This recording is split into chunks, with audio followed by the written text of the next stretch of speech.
In the beginning, man was created in Elohim's image. From the beginning, Yahweh has proven to be a loving God. His image has to be having and showing love. Today we will discuss a man's love to what is instructed to him, which is his wife and children. I will give this talk a topic, men reappear, because I have an aim and desire to cultivate man's first love for his wife, be satisfied by the woman he has promised to love and cherish. To those still new in love, not to quit. To those still needing love, look who's next to you and start showing love. My name is Dumisane Prince Baloyi. I will be speaking to my fellow brothers, men, husbands, fathers, and pray that we find love and stay in it. Let us remember our Eden. What was Eden like? The name Eden means garden of joy or the paradise of joy. I urge you to try remembering the days you were happy. What was the reason behind happiness? What was your reason? Does the things that were making you happy then still makes you happy now? Or have those things disappeared? Or rather say you men have disappeared, meaning your love has disappeared like a morning dew. Now it's time where all men reappear to claim back what is taken away from them, the love of women. Now is the time to rise and fight for what belongs to you, the right to be Elohim's image, the image of love. When I speak of Elohim, I speak of the supreme God. When I speak of Yahweh, I'm speaking of God, the creator of love. Remember the first day you meet your wife.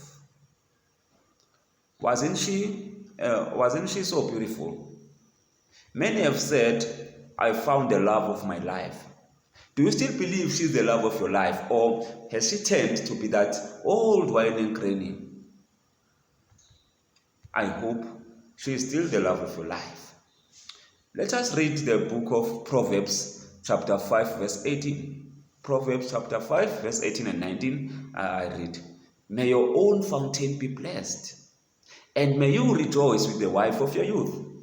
19, a loving doe, a graceful mountain goat.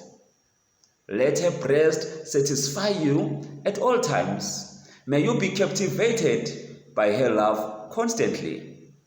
The Creator says, let her breast satisfy you all times. As paradise was given to man as the caretaker, he was supposed to love, to care for it, to protect it.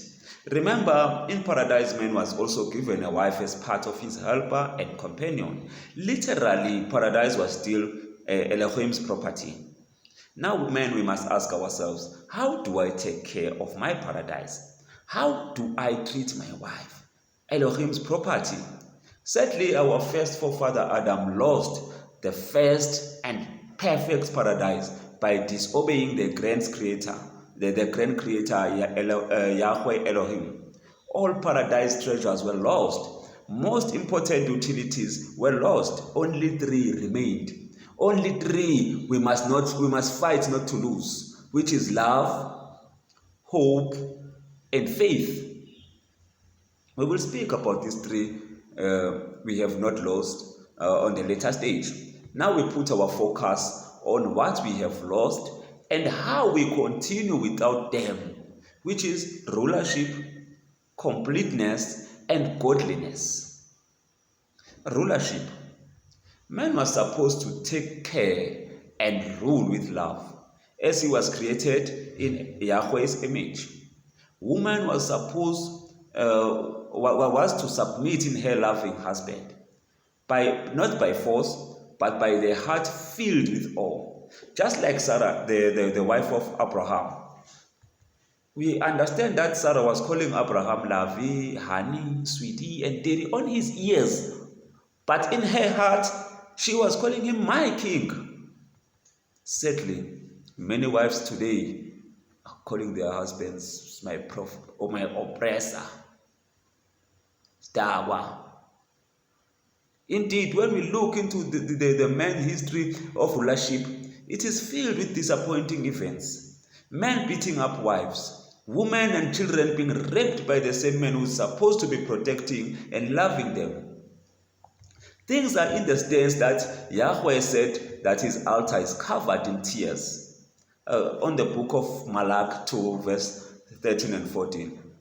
Let us read that. Let us read it quickly. Malak 2, verse 13 and 15. It says, "And there is another thing that you do, which results in covering the altar of Yahweh with tears and with weeping and sighing, so that he no longer pays attention to your gifts of offering and looks favorably on anything from your hand." 14. "And you say, for what reason?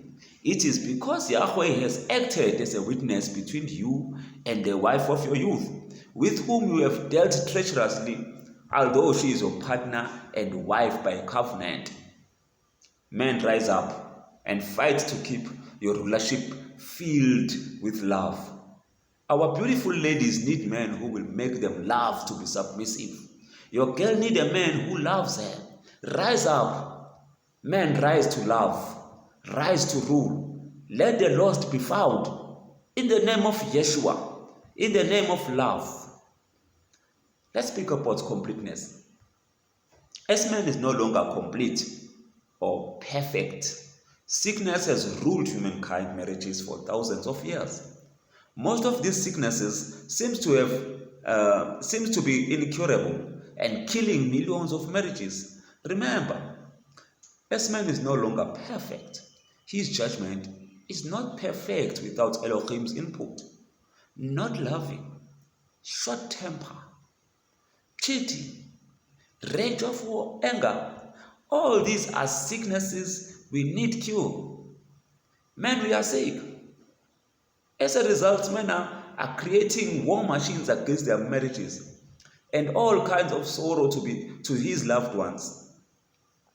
It's not too late if you can start now. Men, rise up to love your wives. Not being complete or perfect doesn't have to mean not having anything at all. Rise up to fight for marriage. Rise to the revival of the things almost dead. Men, shake that soil and reappear. Godliness. Most men today are afraid of showing compassion with the fear of being mistakenly viewed as weak. To check yourself, ask yourself this question: when last have I told my wife that I love her? When last have I recommended? When last have I recommended her beautiful? When last have I given her a back rub or back massage? If I may ask, is Elohim weak in your eyes? Definitely not. God is almighty. There is no weakness in him. Yet the Bible tells us that Elohim is love on 1 John chapter 4 verse 8. My fact is, we are created in Elohim's image. In this image, there must be love. Because if there's no love in the image, it means it's the image of the devil. We know that devil doesn't love. We must be like Yahweh, our Elohim, or Yahweh, our God, full of love. Today, give her a foot massage. Look her into the eyes and say, baby, I love you. Yes, not suppose, mother, I love you. Say it like it is, or like it was. Baby, I love you. Say it in the morning. Say it during the day. I know she might be at work or you at work. Use that phone. Use the phone that you used to call your friends and those ladies who means nothing to you. Call her. Call her and say, baby, I love you. She might not look like a baby anymore, yeah? But she's still your baby. Don't let the devil tell you your wife looks like your mama. She's not your mama. She's the love of your life. Be like God. Love like God. 1 John 4 verse 7 to 11. Okay, let's read it. 1 John chapter 4 verse 7 to 11. It says, beloved ones, let us continue loving one another. For love is from Elohim, and everyone who loves has been born of Elohim and knows Elohim. 8. Whoever does not love has not come to know Elohim, because Elohim is love. 9. By this love of Elohim was revealed in our case, that Elohim has sent his only begotten Son into the world so that we might gain life through him. 10. The love is in this respect, not that we have loved Elohim, but that he has loved us and sent his Son as a propitiatory sacrifice for our sins. 11. Beloved ones, if this is how Elohim loved us, then we are under obligation to love one another. Now, Elohim loves a wife. Godliness is next to cleanliness, but not next to love, because godliness is love. God's likeness is love. Godliness is love. Men who seem to be invisible, reappear, your baby is looking for you. Are you still alive to give your lady that back massage? Reappear. The girl you proposed to love is waiting for your love now. Let Elohim's image reappear. There's a poem, just a poem, called The One Girl Lover.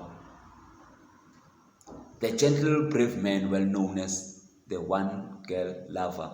Many have tried him with women who drip honey on their lips, whose mouth is smoother than oil. Yet he said unto them, I know my lover. I love my Shulamite girl. Mr. One Girl Lover always looked at other girls passing by and said, mine is better than 100. Mine is finer than 1,000. Who is this woman so loved? She is a loving doe, a graceful mountain god.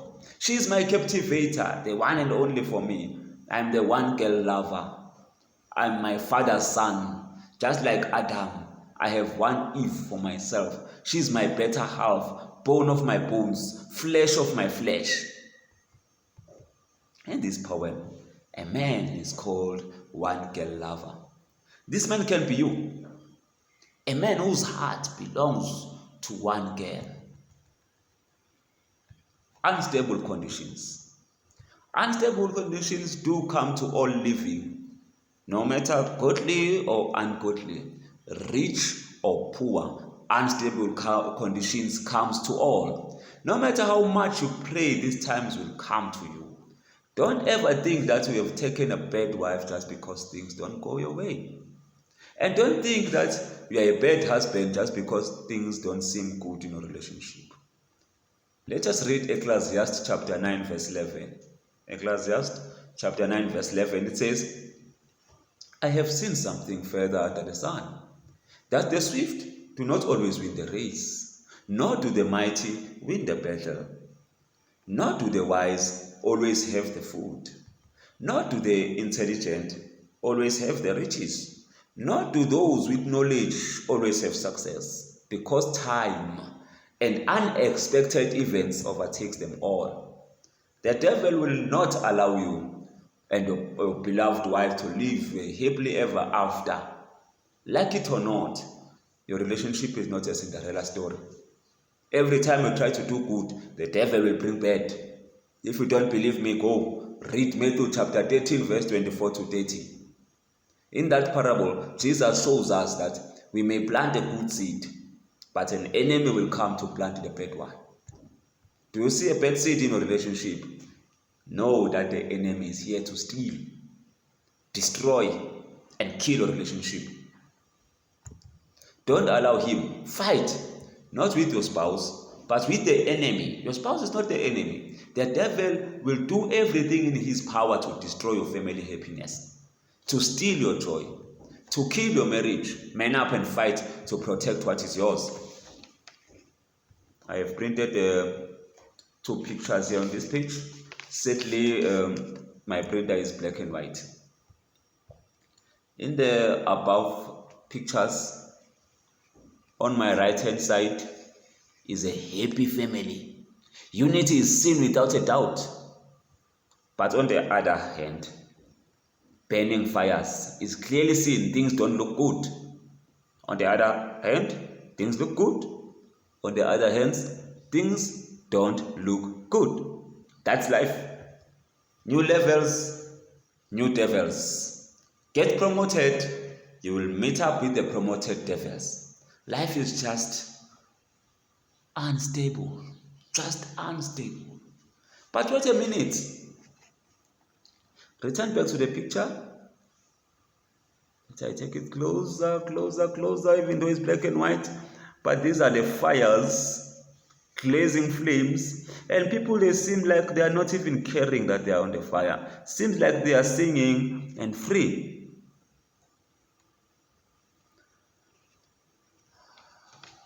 How can they? How can they be free and singing in the fires? Maybe you remember the story of the three boys, Meshach, Shadrach, and Abednego in the fires, and they never burned. Why? Because they trusted in Elohim and they believed that they are in good path.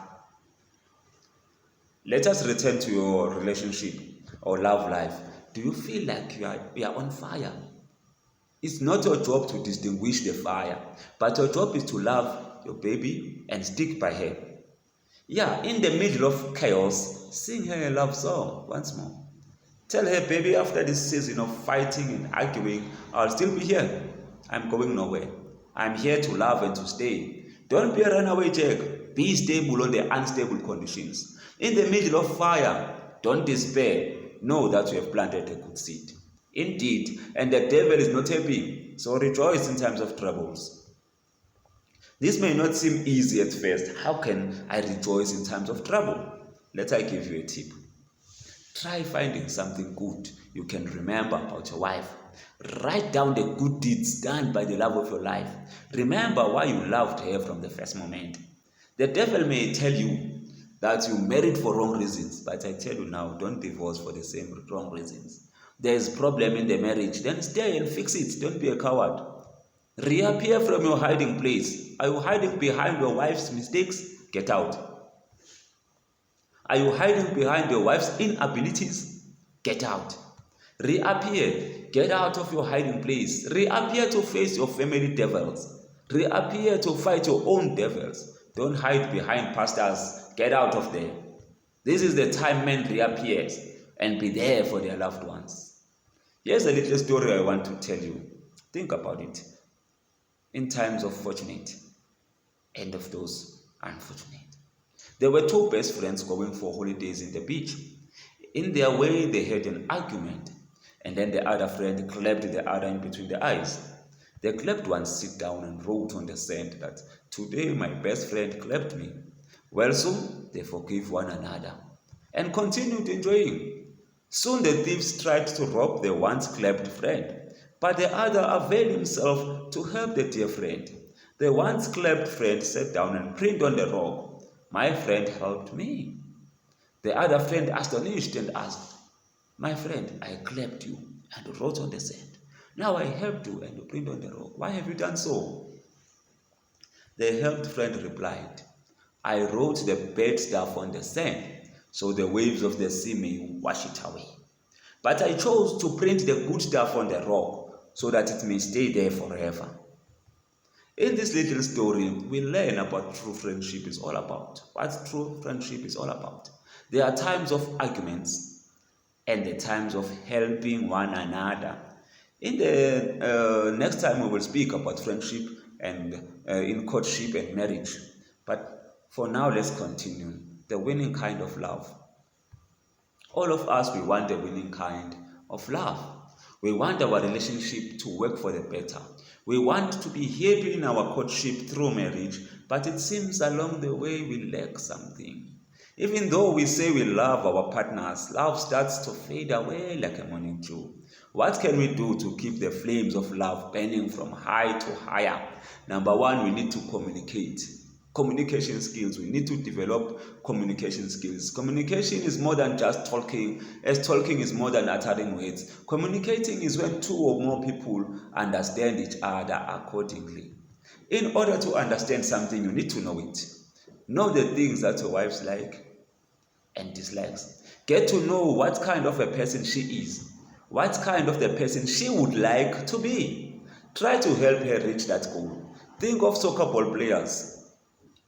In the middle of the game, They get to pass the ball from one to another. Sometimes they shout, sometimes they flute, sometimes they just keep quiet and run and run. They know and understand each other. You get to know your mate, understand how she communicates.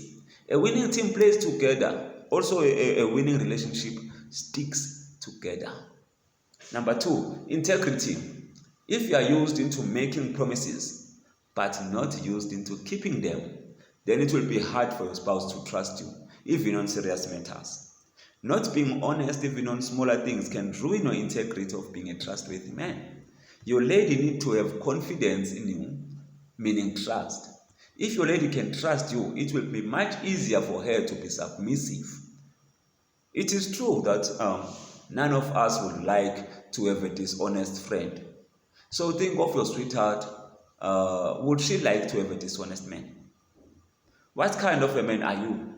Can you say that you have integrity of being honest? Honesty is a serious factor in a winning relationship. Number three, love. There are three known kind of love needed in a winning kind of a relationship. Number one, agape, is love that goes with terms and conditions. It have restrictions. You can't do that. You can't do as you please in this kind of love. You have to be in order or you will be thrown out. And everyone can come into this love. Friends, family, and neighbors can pour into this love all at once, as long as they have kept their boundaries.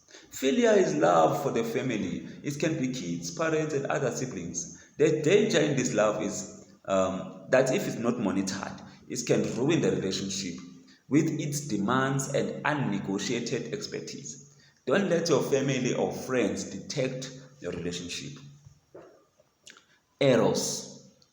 Eros is a very jealous kind of love, where a man expects that this woman be his only. She's my wife. won't share my wife with a neighbor or a foreign person. Yet it is romantic, friendly, genuine. Yet it can't be shared by. Eros is very warm, and it's the kind of love that leads to the marriage. Singers have sung about it. Some says poems and wrote books about this love. Yet this love is under attack, left, right, and center. It can be money, sickness, bad friends, drunkenness, religion, sex, most of all, the agents of Satan. 3 rounds of a winning relationship. Our relationships are under attack like in a wrestling contest. We have to use all we have to protect them. We can use our time, treasure, and weapons, and the rest to protect the relationship. We have 3 rounds given in this battle, but we are only fit enough for single round. What can we do to win this tiring battle? Round 1. Let love fight for itself. For love is strong even though gentle. It is fearless. Love is capable to endure blows, takes and soften disappointments. Love covers lots of transgressions. It will fight for the beloved no matter what obstacles on its way. It will protect the beloved, and it will look till it finds the reason to forgive the beloved. Then all arrows from the devil intended to destroy and paralyze the relationship, love will shield to protect. Those arrows won't survive to their destination, or they will arrive at their destination weakened. Round 2. In this round, you have to fight on your own now. As a sign of your determination. You can't say, I won't do anything. Love will do it. No. You must move on this round. Are you determined enough to lose all? Time, treasure, and power for a relationship to win? The strength you have reserved will be used in this crucial round. Rains will pour on you. Winds will blow on you. Sun will scorn you. On this round, you have to be ready to take blows and strike back. Rivers will try to float you away from your destination. Don't allow this to happen. Instead, fight. Fight for your love. Round 3, the last round now. In this round is where you get to rest as your energy and strength is used up on round 2. Now let God do the fighting for you. Just stand behind him. He will block and retaliate to all the blows intended to your downfall. Trust him with your relationship enough to let him take control. God control. Fix my wife and be in charge of my relationship. Remember, he knows you and your partner better than you. He knows what's good for you and what will hurt you the most. He created this feeling of love in you. Yes, Elohim created love. If you can master these 3 rounds of winning relationship, certainly your relationship is heading to a success. The last question I have, true love, can it last? Firstly, we have to answer these important questions. What is truth and what is love? To answer the question, true love, can it last? The word truth may designate that which is firm, trustworthy, stable, faithful, or established as fact. This word stands in contrast with falsehood or unrighteousness and denotes that which conforms to fact or to what is right and proper. If we speak of true love, we speak of firm love, trustworthy love, stable love, faithful love. Ask yourself, is my love for my wife firm? Is it trustworthy? Is it stable? Is it faithful regardless the situations we face daily? Sometimes love will need you to stand firm, especially in temptations. Our everyday life is not stable, but love requires stability. Be stable on unstable conditions. Men reappear and answer this question: how much do you love your wife? Can you look her into the eyes and say, my love for you is firm? What is love? Love is a feeling of warm personal attachment or deep affection to someone or something valuable to you. It is the kindly affection properly expressed by Yahweh's creatures towards one another. That strong or passionate affection for a person of opposite sex that constitutes the emotional incentive and conjugal union. Can true love last? Yes, true love can last. Thank you.